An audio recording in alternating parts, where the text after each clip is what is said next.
Hey beautiful people, how are you doing? Thank you so much for clicking in. If it's your first time meeting me, my name is Mecca and today I am in my traditional attire. I'm sharing with you a local traditional snack. Yes, it used to be called a snack, but this can be a meal.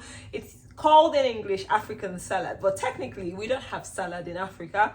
It's called Ugba in the Igbo language in Nigeria, West Africa, or my people, we are River State, we call it Ngbakiri. We call it Ngbakiri here, so it's totally different. Anyway, I grew up having this occasionally, but one thing that this food is so rich in is the probiotics. I'll show you what they look like. So these are fermented, essentially, locust bean pods have been fermented and cooked, getting rid of all the anti-nutrients as much as they can, and then process it. You can snack on it as it comes.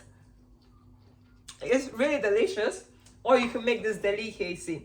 Now, obviously, it's a luxury for me in the UK to have this, but I want to share with you and encourage you wherever you are in the world. If you have access to locust beans, try making it. So first, we start with a pan. I'm using a lovely clay pot. We're going to heat up a little bit of palm oil, okay? Now, clay pots can be used on direct flame, but not on an induction flame. So it's heating up nicely. Traditionally, they use quite a lot of oil and potash, but I'm not using that here because I'm trying to make this a healthier version. And some people don't even cook this, but I want to cook it because I want to cook my onions. I don't want to have raw onions. This is entirely optional. And this is called calabash nutmeg, okay, or ehuru. It has been toasted. I'm just going to add it to my little mortar and crush it up into fine powder, like so. And then I also have alligator pepper. Now, I have a video sharing how I use this for culinary purposes. They don't generally use this here as well, but like I said, I am trying to increase the nutritional profile of my cooking and making it slightly modified to my own taste. So I add a bit of alligator pepper straight out of the pod. I'll put a link to the video on how I processed alligator peppers. It's a bit spicy, it's like black pepper. So just be careful if you can't deal with the heat. One of the major benefits of toasting and frying my onions and my spices is that it releases so much flavor. Let's show you what it's looking like. And then I'll go ahead and add these.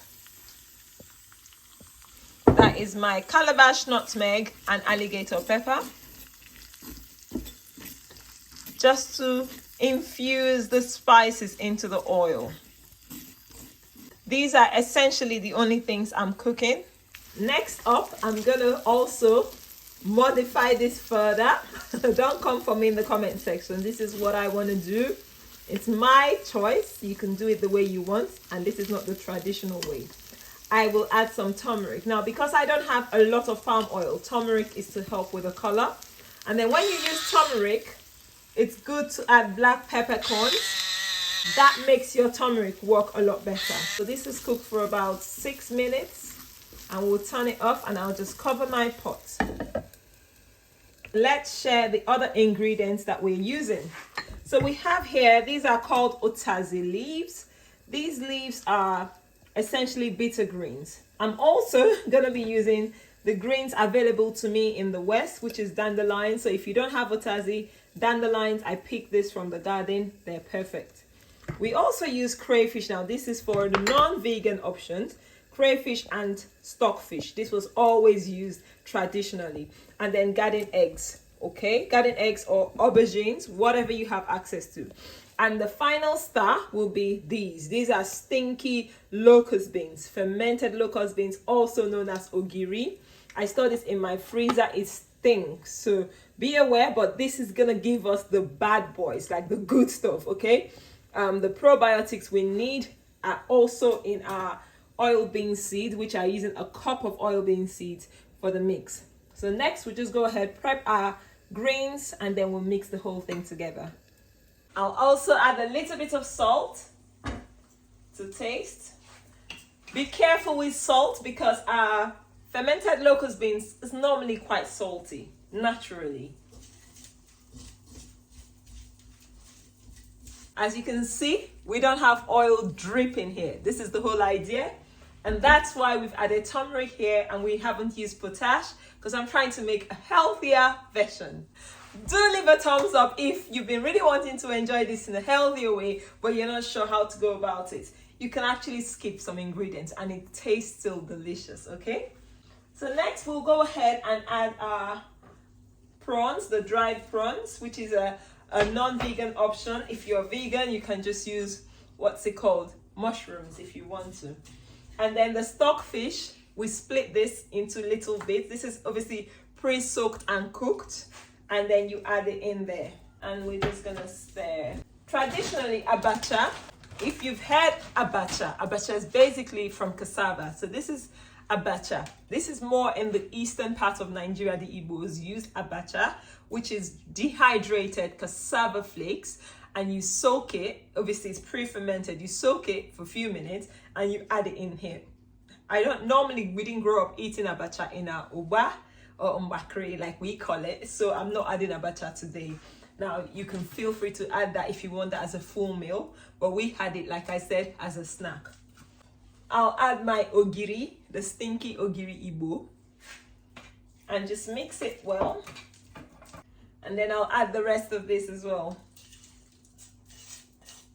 Remember, we don't have the oil dripping like it normally does, but don't worry, we can add water and give it a thickness. And the thing I used to do that is onion powder. So a bit of onion powder will go in here. Onion powder is a thickener that I love to use and it tastes amazing. And I'll add a little bit of water.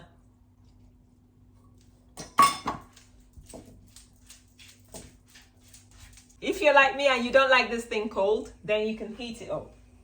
I'm also gonna serve this in a very non-traditional way with my salads. So this is just me modifying my traditional African food, trying to improve the nutritional profile as well as making it suitable for my health. If you're one of those people that are not sure how to go about these things, it's not so complicated.